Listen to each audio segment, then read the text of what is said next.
എലപ്പുള്ളി പഞ്ചായത്തിൽ LDFന്റെ അവിശ്വാസ നീക്കം പാളി. CPM അവതരിപ്പിച്ച അവിശ്വാസ പ്രമേയം ചർച്ചയ്ക്ക് എടുത്തില്ല.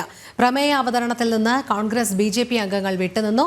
11 പേരുടെ പിന്തുണ വേണ്ടിടത്ത് ചർച്ചയ്ക്കെത്തിയത് LDFന്റെ 8 അംഗങ്ങൾ മാത്രം. അരുൺ ആലത്തൂർ ചേരുന്നു. അരുൺ, വിവരങ്ങൾ.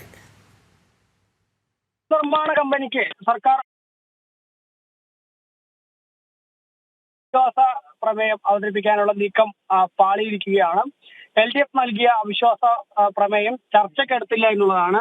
UDF BJP അംഗങ്ങൾ അവിശ്വാസ പ്രമേയ അവതരണത്തിൽ പങ്കെടുക്കാതെ വിട്ടുനിൽക്കുകയായിരുന്നു. കോറം തികയാതായതോടെയാണ് LDFന്റെ അവിശ്വാസം ചർച്ചയ്ക്കെടുക്കാതിരുന്നത്.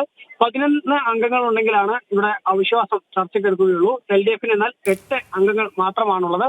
കോൺഗ്രസിന് 9 അംഗങ്ങളും അതുപോലെ തന്നെ BJPക്ക് 5 അംഗങ്ങളുമാണ് എലപ്പുള്ളി പഞ്ചായത്തിൽ ഉള്ളത്.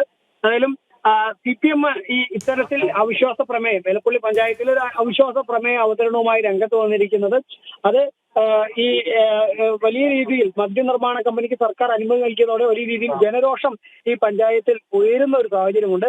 ആ ജനരോഷത്തിൽ നിന്നും ശ്രദ്ധ തിരിക്കുന്നതിന് വേണ്ടിയാണ് ഇത്തരത്തിലൊരു അവിശ്വാസ പ്രമേയത്തിന് വേണ്ടിയുള്ള ശ്രമം നടത്തിയത് എന്നുള്ളതാണ് BJP പ്രധാനമായും ആരോപിക്കുന്നത്. മാത്രമല്ല BJP പഞ്ചായത്തിന് മുന്നിൽ ഈ മദ്യനിർമ്മാണ കമ്പനിക്ക് സർക്കാർ അനുമതി നൽകിയതിനെതിരെയും അതുപോലെ തന്നെ UDF അതിനെ ഒത്താശ ചെയ്തതിനെതിരെയും അനിശ്ചിതകാല ഉപവാസ സമരം ഉൾപ്പെടെ നടത്തുന്നുണ്ട്. അതിപ്പോൾ 18ാം ദിവസത്തേക്ക് കടന്നിരിക്കുകയാണ്. അത്തരത്തിൽ BJPയുടെ സമരം ഉൾപ്പെടെ ഒരു വശത്ത് പുരോഗമിക്കുമ്പോൾ അതിൽ നിന്നൊക്കെ ശ്രദ്ധ തിരിക്കുന്നതിന്റെ ഭാഗമായിട്ടാണ് ഇത്തരം ഒരു അവിശ്വാസ പ്രമേയ നീക്കത്തിലേക്ക് ഇടതുപക്ഷം കടന്നത് എന്നുള്ളതാണ് BJP പ്രധാനമായിട്ടും ആരോപിക്കുന്നത്.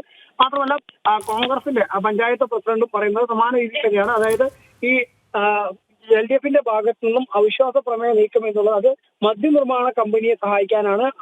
മദ്യ കമ്പനികളെ സഹായിക്കാൻ അവരുടെ ആ നിലപാടിൽ നിന്ന് തന്നെ മാറ്റം ഉണ്ടായിരിക്കുകയാണ്. വലിയ പരിണാമം സംഭവിച്ചുകൊണ്ട് മുതലാളികൾക്ക് വേണ്ടി പ്രവർത്തിക്കുകയാണ് ഇടതുപക്ഷം എന്ന തരത്തിലാണ് വിഷയത്തിൽ കോൺഗ്രസ് വിമർശനം ഉന്നയിക്കുന്നത്. ഏതായാലും അവിശ്വാസം പ്രസിഡന്റിനെതിരെയാണ് ഉന്നയിക്കാൻ വേണ്ടിയുള്ള നീക്കം നടത്തിയത്. അത് പരാജയപ്പെട്ടിരിക്കുക, അല്ലെങ്കിൽ അത് നീക്കം തന്നെ പാളിപ്പോയിരിക്കുകയാണ്. ഇനി ഉച്ചയ്ക്ക് ശേഷമാണ് വൈസ് പ്രസിഡന്റ് നേരെയുള്ള അവിശ്വാസം. ഏതായാലും അതും സമാന രീതിയിൽ തന്നെ വാളാനുള്ള, അല്ലെങ്കിൽ അത് ചർച്ചയ്ക്ക് പോലും എടുക്കാൻ കഴിയാത്ത തരത്തിലേക്ക് പോകാനുള്ള സാധ്യത തന്നെയാണ് കാണുന്നത്.